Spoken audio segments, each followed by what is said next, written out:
Hello guys, welcome back to foodie friends. ಇವತ್ತು ನಾನು Chinese cuisine ಮಾಡ್ತಿದ್ದೇನೆ, ಅಂದರೆ ಸ್ವೀಟ್ ಆ್ಯಂಡ್ ಸಾರ್ ಚಿಕನ್. ಅಲ್ಲಿ ಹೆಚ್ಚಾಗಿ ಇದನ್ನು ಪೋರ್ಕಲ್ಲಿ ಮಾಡ್ತಾರೆ, ಆದರೆ ನಾವಿಲ್ಲಿ ತಿನ್ನೋದಿಲ್ಲ. ಸೊ ನಾನು ಇದನ್ನು ಚಿಕನಲ್ಲಿ ಮಾಡ್ತಿದ್ದೇನೆ. ಯಾರು ಪೋರ್ಕ್ ತಿಂತಾರಲ್ಲ ಅವರು ಪೋರ್ಕಲ್ಲಿ ಇದನ್ನು ಟ್ರೈ ಮಾಡ್ಬೋದು. ತುಂಬ ಸಿಂಪಲ್ ರೆಸಿಪಿ. ಆ್ಯಕ್ಚುಲಿ ನನ್ನ ಮನೆಯವರು ಇದು ತಿಂತಾರ ಇಲ್ವಾ ಅಂತ ನಂಗೆ ಗೊತ್ತಿರಲಿಲ್ಲ. ನನಗೆ ತುಂಬ ಟೆನ್ಷನ್ ಆಗಿತ್ತು ಇನ್ನು ತಿನ್ನೋದಿದ್ರೆ ಅಂತ ಮಾಡೋದು ಅಂತ. ಆದರೆ ನನ್ನ ಡ್ಯಾಡಿಗೆ ತುಂಬ ಇಷ್ಟ ಆಯಿತು, ತುಂಬ ಇಷ್ಟ ಆಯಿತು ಅವರಿಗೆ. ಒಳ್ಳೆ ಮಾಡಿ ತಿಂದರು ಎಲ್ಲರೂ. ಸೊ ಟ್ರೈ ಮಾಡಿ ನೋಡಿ, ರೆಸಿಪಿ ಡಿಫ್ರೆಂಟ್ ಉಂಟು, ನಮ್ಮ ಇಂಡಿಯನ್ ರೆಸಿಪಿ ಅಲ್ಲ. ಆದರೂ ಇದನ್ನು ಟ್ರೈ ಮಾಡಿ ಮತ್ತು ಕೊಡಿ, ಮಕ್ಕಳಿಗೆಲ್ಲ ಕೊಡಿ, ಖುಷಿ ಆಗ್ತದೆ ತಿನ್ನಲಿಕ್ಕೆ. ಅದು ತುಂಬ ಕ್ರಂಚಿಯಾಗಿ ಇರ್ತದಲ್ಲ, ತುಂಬ ಒಳ್ಳೆಯದಾಗ್ತದೆ.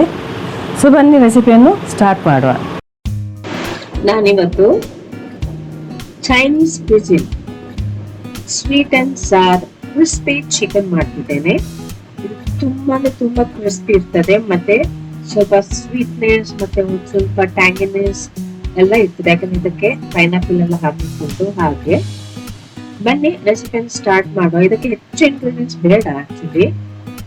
ಫಸ್ಟಿಗೆ ನಾವು ಮ್ಯಾರಿನೇಟ್ ಮಾಡುವ ಚಿಕನ್ ಅನ್ನು 1 ಟೀ ಸ್ಪೂನ್ ಪೆಪ್ಪರ್ ಪೌಡರ್ ಮತ್ತೆ ರುಚಿಗೆ ತಕ್ಕಷ್ಟು ಉಪ್ಪನ್ನು ಹಾಕಿ ಇದನ್ನು ಮಿಕ್ಸ್ ಮಾಡಿ ಇಡೀರಿ.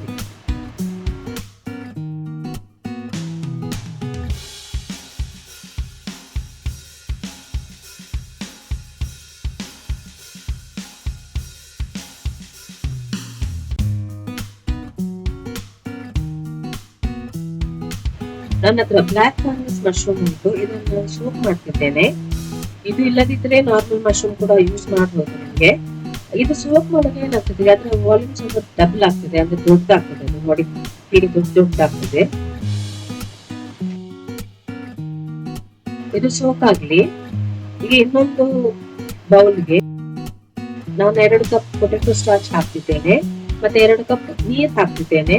ಇದನ್ನು ಹಾಕಿ ಮಿಕ್ಸ್ ಮಾಡಿ ಕ್ಲೋಸ್ ಮಾಡಿ ಇದನ್ನು ಇಡೀರಿ. ಒಂದು 20 ಮಿನಿಟ್ಸ್ ಇಡಬೇಕು. ಆಗ ಅದು ನೀರು ಹಾಕಿದೀವಲ್ಲ ನಾವು, ಅದೆಲ್ಲ ಮೇಲೆಗೆ ಬರ್ತದೆ.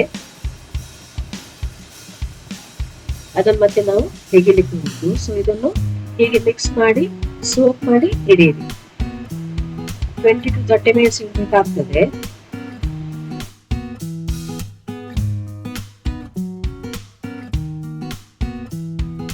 ಅಷ್ಟುವರೆಗೆ ನಾವು ಒಂದು ಸಾಸ್ ಮಾಡುವ.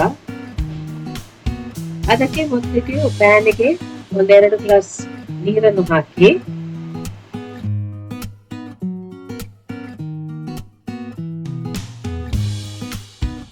ನಂತರ ಇದಕ್ಕೆ 4 ಟೀ ಸ್ಪೂನ್ ಬ್ರೌನ್ ಶುಗರ್, 4 ಅಥವಾ 5 ಟೀ ಸ್ಪೂನ್ ಕೂಡ ಹಾಕ್ಬೋದು, ಸ್ವಲ್ಪ ಸ್ವೀಟ್ ಜಾಸ್ತಿ ಬರ್ತದೆ, ಅದು ಒಳ್ಳೆದಾಗ್ತದೆ ಅದು. ನಂತರ 1 ಟೀ ಸ್ಪೂನ್ ಅಷ್ಟು ಡಾರ್ಕ್ ಸೋಯಾ ಸಾಸ್, ಇದನ್ನು ಹಾಕಿ ಮಿಕ್ಸ್ ಮಾಡಿ ಬಾಯ್ಲ್ ಮಾಡಿ, ಚೆನ್ನಾಗಿ ಬಾಯ್ಲ್ ಆಗಿ ಇದು. ಮತ್ತೆ ಇದಕ್ಕೆ ಈಗ ವೆಜಿಟೇಬಲ್ಸ್ ಹಾಕ್ಲಿಕ್ಕೆ ಉಂಟು. ನಾನು ಹೇಳಿದೆ block fungus mushroom, pineapple, carrot ಮತ್ತೆ ಕ್ಯೂಕಂಬರ್ ಎಲ್ಲ ಹಾಕ್ತಿದ್ದೇನೆ. ಇದನ್ನು ಹಾಕಿ ಚೆನ್ನಾಗಿ ಬಾಯ್ಲ್ ಮಾಡಿ.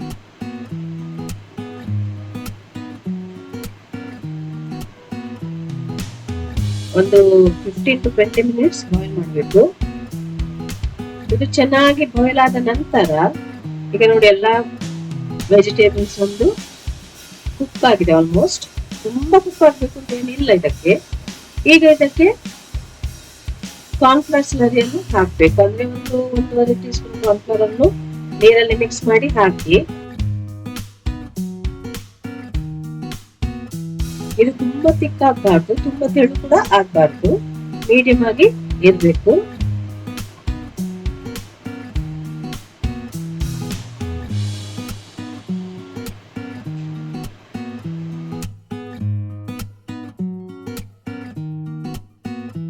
ಈಗ ನಾವು ಪೊಟೆಟೊ ಸ್ಟಾರ್ಚ್ ಅನ್ನು ನೀರಲ್ಲಿ ಹಾಕಿಟ್ಟಿದ್ದೀವಿ ಅಲ್ಲಿ ನೋಡಿ, ಎಲ್ಲ ನೀರು ಮೇಲೆ ಬಂದಿದೆ. ನೀರನ್ನು ಮಾತ್ರ ತೆಗೀರಿ. ಇದರಿಂದ ಸ್ವಲ್ಪ ವೈಟ್ ಬರ್ತದೆ, ಅದು ಪರವಾಗಿಲ್ಲ. ಇದು ಈಗ ತುಂಬಾ ಗಟ್ಟಿ ಇರ್ತದೆ, ಅದನ್ನು ಫುಲ್ ಸ್ಮ್ಯಾಶ್ ಮಾಡುವಾಗೆ ಮಾಡ್ಬೇಕು. ಕಷ್ಟ ಉಂಟು ಸ್ವಲ್ಪ, ಅದು ಆಗ್ತದೆ, ತುಂಬಾ ಗಟ್ಟಿ ಇರ್ತದೆ. ಸೊ ಅದನ್ನು ಸ್ಮ್ಯಾಶ್ ಮಾಡ್ತಾ ಹೋಗಿ, ಆಗ ತೆಳು ಆಗ್ತದೆ ಅದು. ತೆಳು ಆಗದಿದ್ರೂ ಪರವಾಗಿಲ್ಲ. ಈಗ ಇದಕ್ಕೆ 2 ಟೀ ಸ್ಪೂನ್ ಅಷ್ಟು ಆಯಿಲ್ ಅನ್ನು ಹಾಕಿ ಪುನಃ ಮಿಕ್ಸ್ ಮಾಡಿ, ಆಗ ತುಂಬಾ ತೆಳುವಾಗ್ತದೆ. ಇದನ್ನು ಚಿಕನ್ ಮೇಲೆ ಹಾಕಿ ಚೆನ್ನಾಗಿ ಮಿಕ್ಸ್ ಮಾಡಿ. ಆಗ ಎಂತ ಆಗ್ತದೆ, ಒಳ್ಳೆ ಹಿಡಿತದೆ ಚಿಕನ್ನಿಗೆ.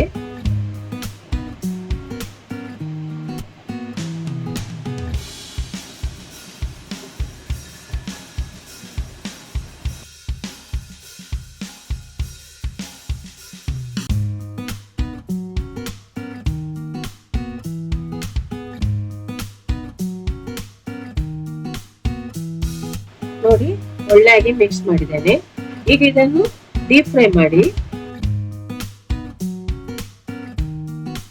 ಇದನ್ನು 2 ಸಲ ಡೀಪ್ ಫ್ರೈ ಮಾಡಬೇಕು, ಅಂದ್ರೆ ಡಬಲ್ ಫ್ರೈ ಮಾಡ್ಲಿಕ್ಕೆ ಉಂಟು ನಮ್ಗೆ, ಹಾಗಾಗಿ ತುಂಬಾ ಕ್ರಿಸ್ಪಿ ಬರ್ತದೆ. ಫಸ್ಟಿಗೊಮ್ಮೆ ಫ್ರೈ ಮಾಡಿ. ಈಗ ನೋಡಿ, ಇಷ್ಟುವರೆಗೆ ಆಗೋ ತನಕ ಫ್ರೈ ಮಾಡಿ. ನಂತರ ಒಂದು 5 ನಿಮಿಷ ಬಿಟ್ಟು ಎಣ್ಣೆಯನ್ನು ತುಂಬಾ ಬಿಸಿ ಮಾಡಿ ಡಬಲ್ ಫ್ರೈ ಮಾಡಿ.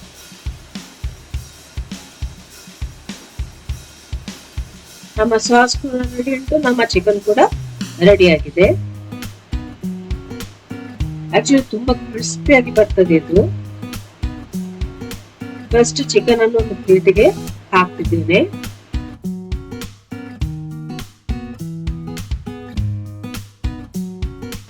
ಈಗ ಇದಕ್ಕೆ ಮಾಡಿಟ್ಟ ಸಾಸ್ ಉಂಟಲ್ಲ, ಫ್ರೂಟ್ಸ್ ಎಲ್ಲವನ್ನು ಅದರ ಮೇಲೆ ಹಾಕಿ,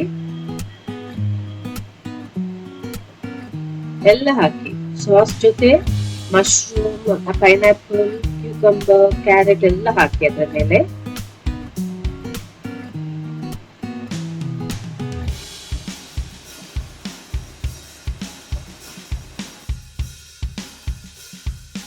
ನಮ್ಮ sweet and sir crispy chicken ready ಆಗಿದೆ. ಇದನ್ನು ಟ್ರೈ ಮಾಡಿ ಮತ್ತೆ ಮಕ್ಕಳಿಗೆಲ್ಲ ಕೊಡಿ, ತುಂಬಾ ಖುಷಿ ಆಗ್ತದೆ.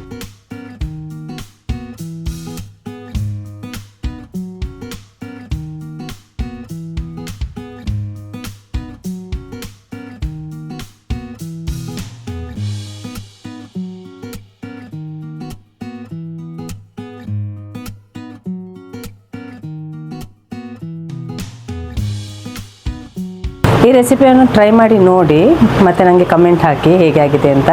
ಈ ವಿಡಿಯೋ ಇಷ್ಟ ಆದರೆ ಲೈಕ್ ಮಾಡಿ, ಶೇರ್ ಮಾಡಿ, ಸಬ್ಸ್ಕ್ರೈಬ್ ಮಾಡಿ. ಎಲ್ಲರಿಗೂ ಶೇರ್ ಮಾಡಿ ಪ್ಲೀಸ್. ಮತ್ತು ಯಾರೆಲ್ಲ ಸಬ್ಸ್ಕ್ರೈಬ್ ಆಗಲಿಲ್ಲ ಪ್ಲೀಸ್ ಸಬ್ಸ್ಕ್ರೈಬ್ ಆಗಿ. Thank you.